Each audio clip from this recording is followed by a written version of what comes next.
In our previous episode, we continued west along Route 66 toward Peach Springs, exploring the roadside attractions, historic landmarks, and desert scenery along the way. One stop on that journey turned out to have far more history than we could fit into a single episode. If you haven't seen our drive along Route 66 yet, be sure to check out the previous video. For now, we're heading underground to explore one of the most unusual attractions on Route 66. All right, so here we are at the Grand Canyon Caverns, and it's hard to believe that underneath our feet is this giant cave system. So out here in the desert like this, up in Pinyon Pine and Juniper country. So this here is a little restaurant, gift shop, and where you take the elevator down to the bottom. More classic Route 66. You're gonna see that symbol everywhere up here. Hi. Good, thank you. There's that little restaurant here.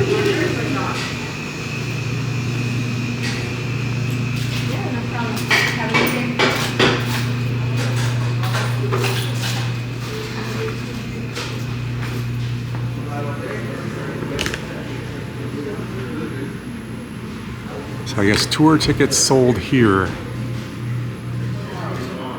Look at that. We made it in time with 5 minutes to spare, so I am on the 5 p.m. 45-minute standard tour. All checked in, paid up, and we're doing it. All right, let's go down. I can only take... How many people do I have? You have 9 total, so... Come back. There's a map of the cave system.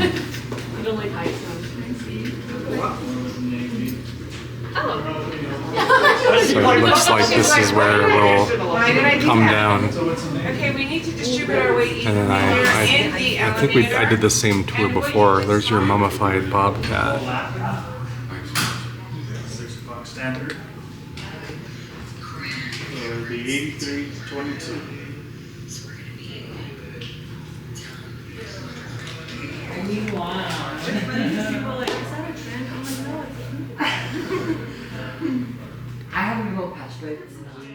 More than 200 feet beneath the Arizona desert lies a world that remains remarkably unchanged throughout the year. Grand Canyon Caverns stays a constant 58 degrees, while humidity can range from bone-dry conditions to surprisingly damp air during monsoon season. Yeah, it's very comfortable. Even at 94%, it's fine. It's not that big of a deal. So the humidity swings based on the barometric pressure above us. And yes, that sign does say 56 degrees, while the guide said 58. Even more curious is a 1938 Arizona Highways magazine which describes cavern conditions as a constant breeze with a temperature of 52 degrees Fahrenheit. The cavern formed millions of years ago as mildly acidic groundwater slowly dissolved the surrounding limestone, carving out the vast chambers we see today. Unlike most caves, Grand Canyon Caverns is completely dry and no longer connected to the water table that helped create it. That makes it part of a relatively small group of dry caves in the United States, and one of the largest examples hidden beneath the Route 66 landscape. So this cavern was discovered in 1927 by a cowboy named Walter Peck. He was a local here in Peach Springs. Peck's discovery was almost entirely accidental. In 1927, after heavy rains widened a sinkhole in the desert, the local railroad woodcutter noticed an opening in the ground and returned the next day with friends, ropes, and lanterns to investigate. One of the men was lowered into the darkness below, where he found a vast underground chamber unlike anything they expected. The explorer also found something that seemed even more exciting. In the glow of a lantern, sparkling minerals along the cave walls appeared to be gold, silver, and even diamonds. Convinced he had stumbled onto a fortune, Peck purchased the property and sent samples away for testing. Unfortunately, the results revealed no treasure at all, just ordinary minerals that happened to look valuable in the dim light underground. Rather than give up on the discovery, Peck found another way to make the cavern pay. If he couldn't mine treasure from the cave, he would turn the cave itself into the attraction. Soon curious travelers were paying 25 cents to descend underground and see the cavern for themselves. down here. And he used this block and tackle you see here and rope that is not a noose. You would hook your foot in there. So they would lower you all the way down here. You had to supply, or at least I heard, you had to supply your own lantern, or perhaps buy one from Walter. And you could roam around here as long as you like. Just imagine what that was like with no defined trails, no railings here. Probably not as rocky because they didn't spread the rocks all over the place, but you did have that pit that you had to be careful of. Once you were done or tired or you wanted to go home, you could yank on that rope and they would hoist you back up. And Walter and his brother called this fun adventure ride Dope on a Rope. This is the way you came into the cavern for the first 10 years that we were open. The rope and winch system remained the only way into the cavern until the mid-1930s, when crews from the Civilian Conservation Corps helped build a new entrance. A wooden staircase and a series of ladders replaced the original descent, making the caverns far more accessible to visitors traveling Route 66. For the first time, exploring the cave no longer required being lowered underground by rope. A major change came in 1962 with the installation of a 210-foot elevator shaft. What had once required ropes, ladders, and a considerable amount of effort could now be accomplished with a simple ride underground, opening the caverns to a new generation of Route 66 travelers. One of the most unexpected chapters in the cavern's history began during the Cold War. In 1962, as fears of nuclear conflict escalated during the Cuban Missile Crisis, Grand Canyon Caverns was identified as a potential fallout shelter and stocked with emergency supplies intended to support local residents in the event of an attack. To locate and mark all suitable public shelter space, a nationwide survey has been conducted by specially trained architects and engineers.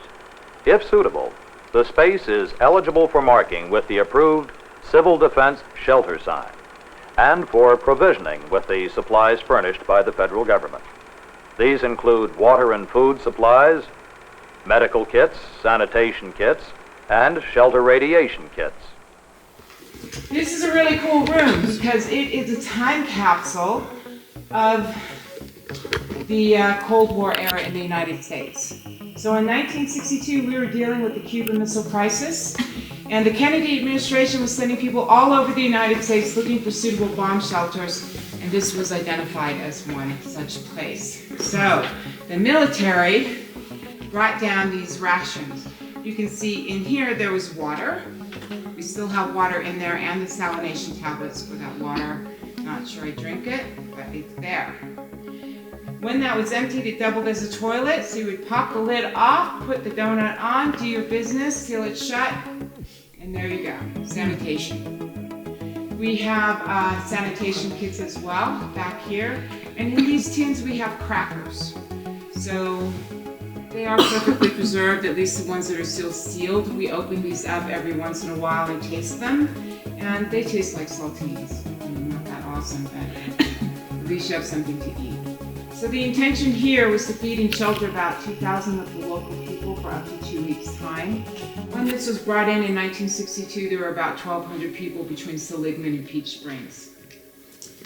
If you look over here, you can see bottled water that was not available in 1962. That was brought down here in 1999 for the zombie apocalypse that did not happen, called Y2K.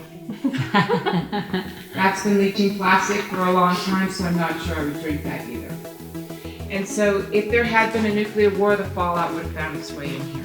Everyone would have perished eventually, right? And they would turn into zombies and, While the shelter was ultimately deemed unsuitable for long-term survival in a nuclear emergency, many of the original supplies remain underground today. More than 60 years later, the cavern serves as an unusual time capsule, preserving a tangible reminder of one of the most anxious periods of the Cold War. While the Cold War supplies may be among the cavern's most unusual features, some of its most fascinating stories were written millions of years earlier. While much of the cavern appears barren at first glance, Grand Canyon Caverns contains a surprising variety of mineral formations. you can see we have stalactites down there that fuse together, and you have that dark shadowing that they're calling cave onyx. that add to that kind of haunted appeal.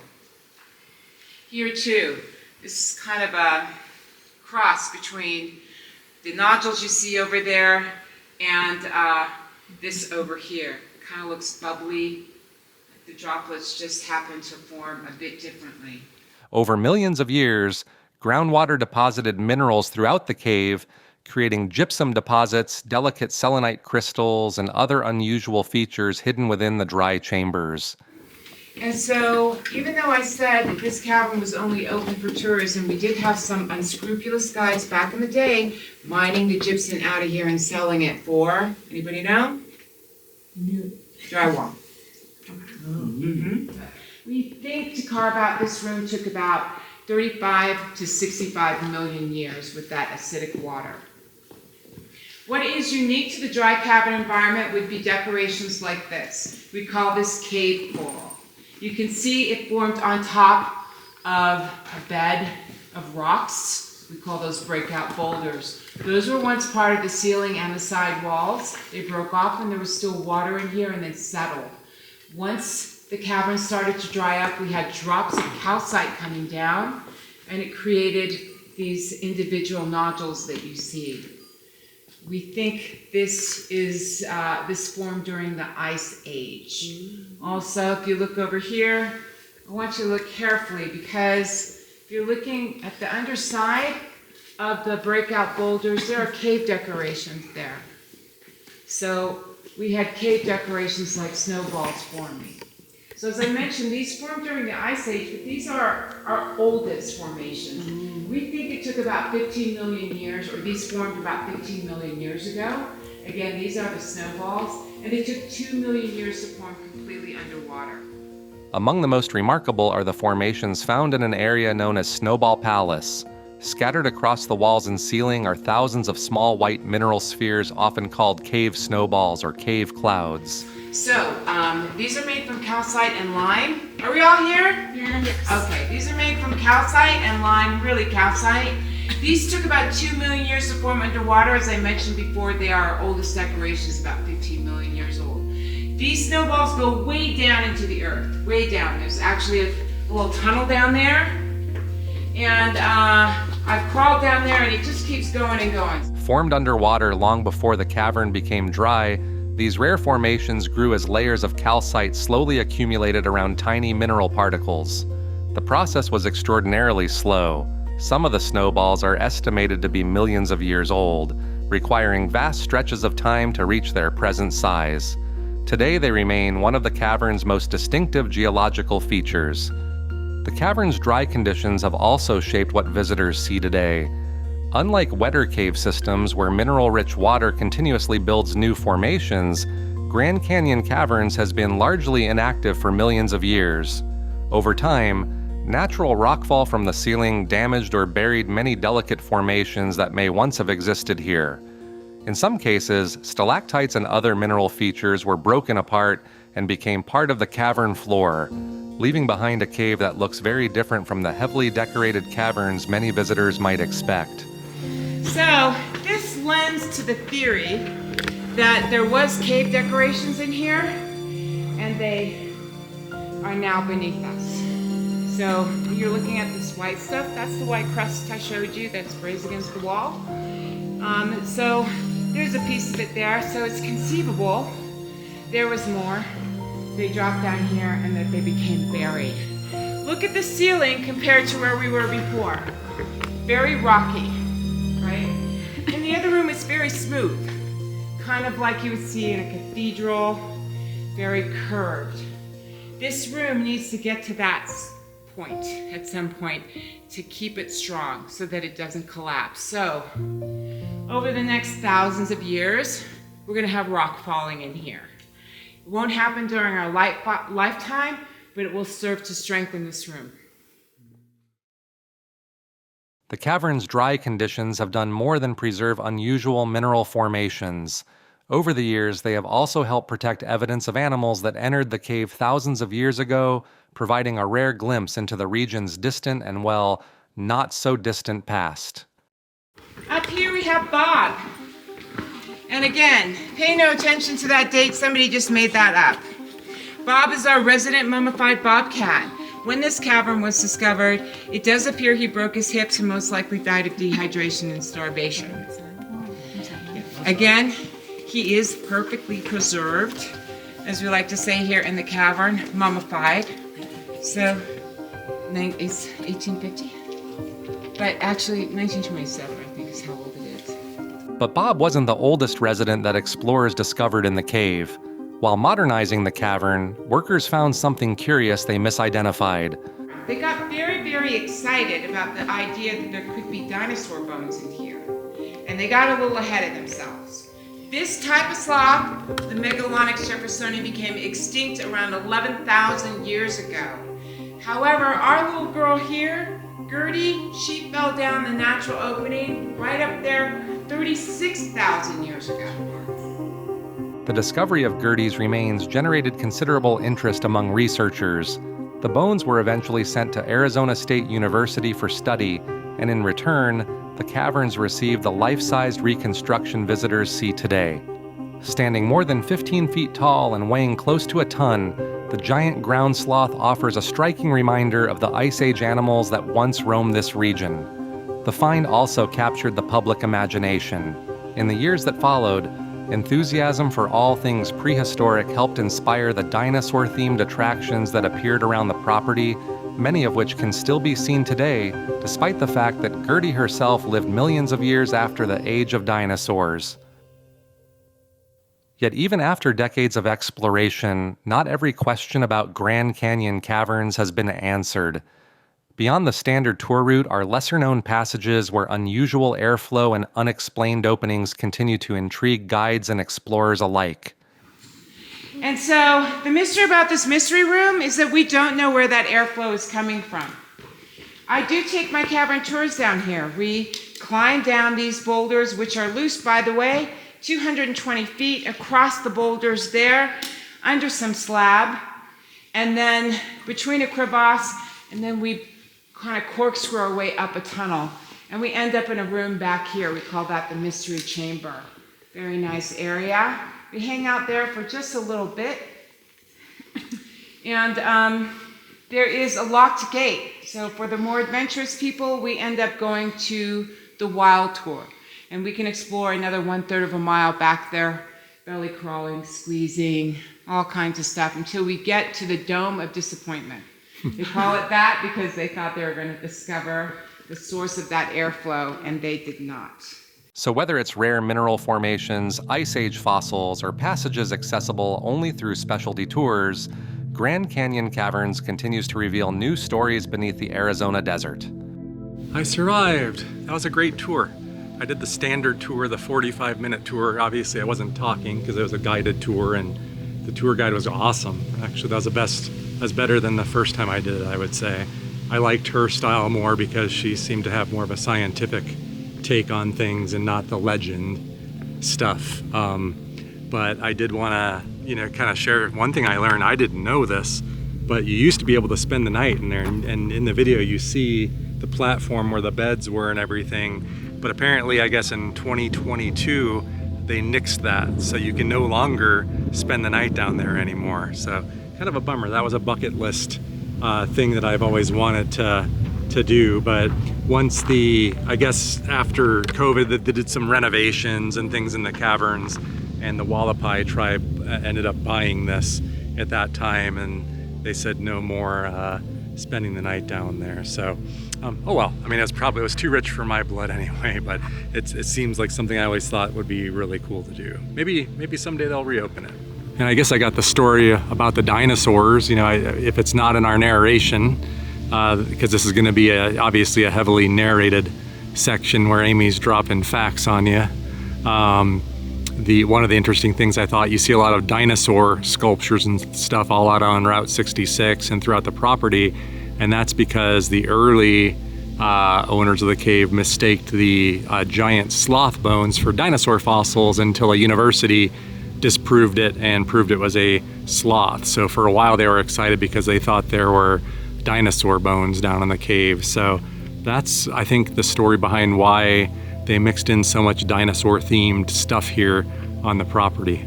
Anyway, this is a Route 66 must-do. I loved it. It was as fun as the first time. Maybe a little bit of the novelty wore off because some of the interesting things that you see I already knew about.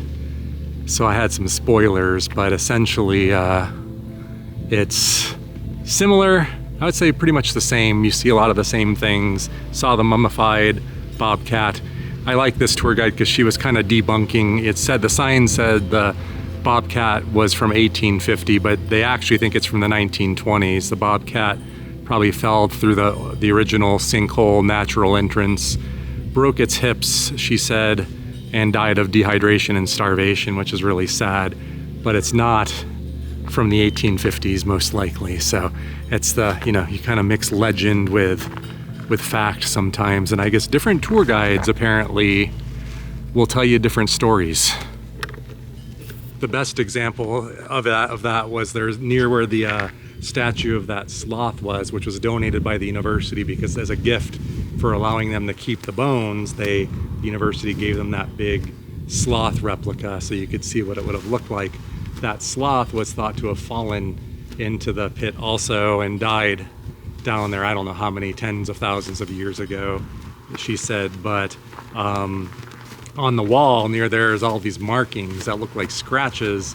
So what tour guides have always said is that those are the scratch marks of the sloth trying to climb its way out, which is a really sad and morbid story. But she said she heard that early owners of the cave used 2x4s and nails to scratch the walls on purpose to tell that story, to embellish a little bit. So another example of why you oftentimes have to be careful and not take things as pure fact in life.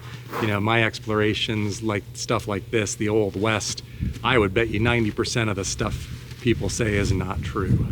I find that when I start digging pretty quickly usually, but I don't want to ruin everyone's fun either. All right, I hope you all enjoyed that. If you've never knew about that or hadn't seen it, now you have. Chances are you knew about it though. It's I'd say a fairly well-known thing, although before I moved to Arizona, I never had heard of it. So, till Amy and I came the first time, it's sun's really bright behind me and hard to see out of my rear camera, so forgive me. But essentially what we're gonna do now is, now that I got to do this, so I wasn't sure earlier if I was gonna do this and how I was gonna cut episodes for all of this stuff, but I think now that I was able to do the tour and you got some education, learn some cool stuff, now I'm gonna head to my quarters for the night at Peach Springs, and we'll probably just see what's up together. And the way I think the cadence is gonna go at this point, now that I'm pretty confident, is we'll end today's video in Peach Springs. Then the next video I think is gonna be the drive down to the Grand Canyon. So I'm gonna just devote one video to that only. I think it's worth doing that. And then there'll be one other video when the morning I leave Peach Springs, and we're gonna drive to Kingman, Arizona, which is gonna take us through Hackberry, Arizona, actually where the tour guide said she's currently living. So Hackberry is one of the, I guess, bucket list items for me in Arizona. It wasn't all even about like the Route 66 fame, but there's a very very well known, I don't know if it's a service station or what it is, but when you guys see it, you'll know. So I've never gone past Grand Canyon Caverns. I think when Amy and I came, we probably drove here, and I think we went back to Seligman, and I never went past Hackberry. I've been to Kingman many times, but that section of road between Peach Springs and Kingman is a first for me personally. So that was good. That was really good. And there's your dinosaur, some of your dinosaur memorabilia. Caverns dinosaur habitat, it says. But now you know there were not dinosaur bones in the cavern. Don't let anybody tell you otherwise either. Send them to Glenn with a Cactus Atlas if you hear that. And let's do a quick Actually, I do want to stop over here because I remember when Amy and I came, I think I have pictures of me. I don't even know where they are anymore, probably on an old defunct computer. But these old fire trucks and this service station, I think, are classics, Route 66 classics. So I kind of want to take a look at this really quick, and then we'll head over to Peach Springs in the Wallapai Lodge. So this is another inn you could stay in. This one could have been a decent option for me, but I wanted to be right in Peach Springs where I start tomorrow morning's video. So I opted not to stay at this particular inn, but I think in my lifetime I would like to actually stay at a lot of these historic locations. I love historic hotels and motels. It's one of my, when I'm not camping in a tent, that's like what I like to do when I can. Well, I thought this was just kind of a replica thing. It looks like they actually have modern pumps, but I don't know if they're all in order. But look at this. This really, actually there's an old telephone booth. You guys remember what those are, kids? Does anybody remember Bill and Ted's Excellent Adventure? Maybe we can travel in time really quick. Wow, I honestly haven't seen a phone booth in the flesh. I don't even remember the last time, but this is such a cool, one of the windows looks like it's broken, but this is definitely an antique. Old pumps. I don't even think in my lifetime, maybe in the 70s, I don't know, but I never remembered seeing pumps like that in my lifetime. I probably did and just forgot, but I don't know what year those are from, if it has a date on them or anything, but maybe I have in some small town somewhere. But you got your roadside attraction here, Radiator Springs Gas. The sun's in a precarious spot, so it's kind of hard to get everything right now. It's a dirty window, so it's going to be hard to see clearly in there, but it's starting to really cool off out here as we explore. I'm liking it. I like this angle. This is a good angle with this lighting. Starting to, I think, enter the magic hour. My favorite time to film. Let's take a look at these classic fire trucks. They don't make them like they used to, do they? It's probably a good thing, but, or maybe not, I don't know. An old Ford, that's the Seligman Fire Department on display here. And you've got Radiator Springs Fire Department, straight out of Cars, I assume, and then one with the Grand Canyon Inn and Caverns branding. I kind of remember this one actually. I kind of remember Amy getting a picture of me standing on this thing back in the day. But like I said, I don't think we're going to be able to find that. It's probably on an old PC that who knows what I did. Sometimes in the age of digital photos, when you stop printing things off early on, a lot of those early digital photos tend to get lost to time when you get rid of an old PC sometimes and wipe it out or forget about them. And this here, other than my shadow ruining the photo with the sun behind me, is almost thumbnail worthy, I would say. Slim, that is a glamour shot. If I've ever seen one, buddy. You like glamour shots, don't you? Let's try to get a perfect composition here. There you go, Slim. I think we nailed it. That actually could be a thumbnail. Jeez! All right, one last look here at this sign. I love this area. It brings back good memories, because that trip that Amy and I took up here is one of the one of the best memories of when she came out here, and it has to have been at least a decade maybe since we did that. Maybe not quite a decade, but probably closer to a decade than not.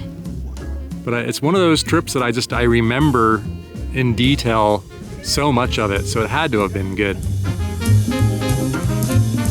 So yeah, after we completed our cavern tour, it was off to Peach Springs where we checked into our accommodations and prepared for the next day. Thanks for watching and see you on the next one.